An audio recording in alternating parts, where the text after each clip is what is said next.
আমি তারেক রহমান স্যারকে বলবো, স্যার দুই একজনের জন্য বিএনপির দুই একজনের জন্য এই চাঁদাবাজের জন্য বিএনপির বদনাম হয় স্যার। এই বিষয়টা আপনারা দেখবেন। বাইতুল মোকাররম জিপিও 0 পয়েন্ট স্যার।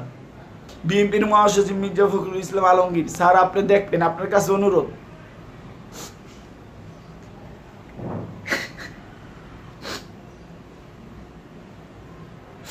আমরা যে কতটা কষ্ট আছি এক আল্লাহ ছাড়া কেউ জানে না। আমরা ফুটপাতের দোকানদার বাইতুল মোকাররম কত যে কষ্টে আছি এক আল্লাহ ছাড়া কেউ জানে না। বিএনপির বিল্লাল বাইতুল মোকাররম জিপিও 0 পয়েন্টে যুব দলের নেতা বিল্লাল আমার দ্বারে 10 লক্ষ টাকা চাঁদা চাইছে মেঘনা হোটেলের 4 তলায় 417 নম্বর রুমে নিয়ে আমাকে টাকা চাইছে। আমার দ্বারে টাকা চাইছে অনেক মানুষে, বাইতুল মোকাররম অনেক লোকের দ্বারাই টাকা চাইছে। তারা তো কষ্টে বলতে পারতেছে না, দোকানপাট লাগাইতে পারতেছে না। আপনারা দেখবেন বাইতুল মোকাররম গেলে যে কম্বলের যে দোকান আছে, কম্বলের মার্কেট, সেই কম্বলের মার্কেট পুরোটাই বন্ধ।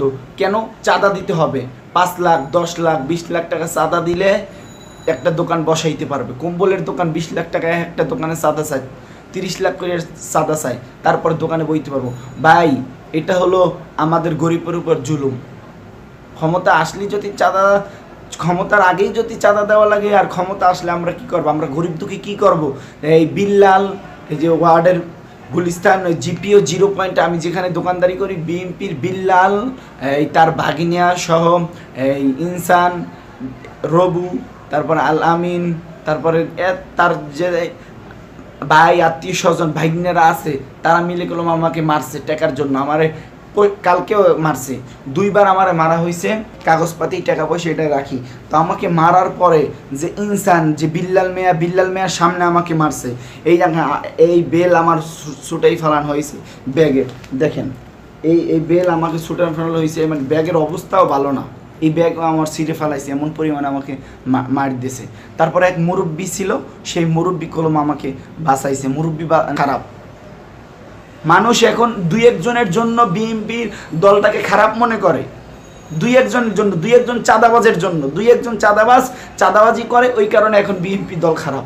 না, বিএনপি দল এই 2 একজনের জন্য, চাঁদাবাজির জন্য খারাপ হইতে পারে না। তারপরে এই দেখেন, আমি জিটি করছি। এই দেখেন, আপনারা দেখলে যে বুঝতে পারবেন। এই দেখেন, এই পুলিশের নাম্বারও আছে বলুন, এখানে বললাম এই পুলিশের নাম্বার আছে জাহাঙ্গীর। তারপর আমি যে জিটি করলাম পল্টন থানায়, যে আমি জিটি করছি, দেখেন এই যে পল্টন থানায় জিটি করছি। পুলিশ আসছে, পুলিশ আসার পরে বিল্লালকে দেখছে, দেখার পরেও সে পুলিশ বলল কি যে বিল্লাল নাই, পরে বিচার হইব। এই দেখেন জিটি করছি আমি 30 তারিখে, এই যে আমি জিটি করছি। এই দেখেন, পুলিশের কাছে বিচার আমি পাই নাই। এই দেখেন, পুলিশের দ্বারা বিচার দিয়ে আমি বিচার পাই নাই। এই আমার দেশের জিঠি আমার পুলিশে পুরোপুরি আমার জিঠি নেওয়ার পরে থানায় আমার অ্যাকশন নেয় নাই পুলিশ। তারপর আমি যে সেনাবাহিনী আছে, দেখেন সেনাবাহিনীরা আমার নাম্বার দিয়ে দিয়েছে, কয় তোমার তো বলছে মারার হুমকি দিয়েছে, মেরে ফেলার হুমকি দেওয়া হয়েছে, তুমি এই আমার নাম্বার নাও। এই যে দেখেন দর্শক, এই যে সেনাবাহিনীর নাম্বার দিচ্ছে আমাকে, দেখেন সেনাবাহিনীর নাম্বার দিচ্ছে, এখানে যোগাযোগ করতে বলছে। তাই সেনাবাহিনী আমাকে যে বলছে যে আমি তোমার দোকান বসাইয়ে দিব। পুলিশের কাছে গেলাম, বিচার পাইলাম না। কার কাছে গেলে বিচার পাবো? এই সেনাবাহিনী, তারা আমাদের জান রক্ষা করার জন্য কাজ করে, পাইলাম না। কার কাছে গেলে বিচার পাবো? আমরা গরিব দুঃখী। আমার মতন বাইতুল মোকাররম হাজারো দোকানদার, হাজারো হকার কান্দে, চোখের পানি ফেলায়। 2 একজনের জন্য বিএনপির বদনাম হয়।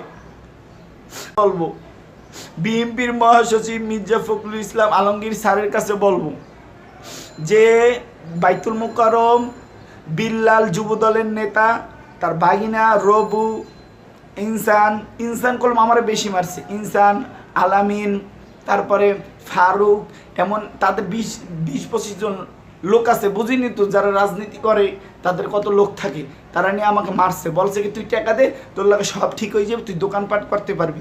আমার 10 লক্ষ টাকা দিয়ে আমি কেমনে দোকানদারি করবো? আমরা কামাই 2 টাকা, মানে আমি 10 লক্ষ টাকা কেমনে দিব? আমি তারেক রহমান স্যারকে বলবো, স্যার 2 একজনের জন্য বিএনপির 2 একজনের জন্য এই চাঁদাবাজের জন্য বিএনপির বদনাম হয় স্যার। এই বিষয়টা আপনারা দেখবেন। বাইতুল মোকাররম জিপিও 0 পয়েন্ট স্যার।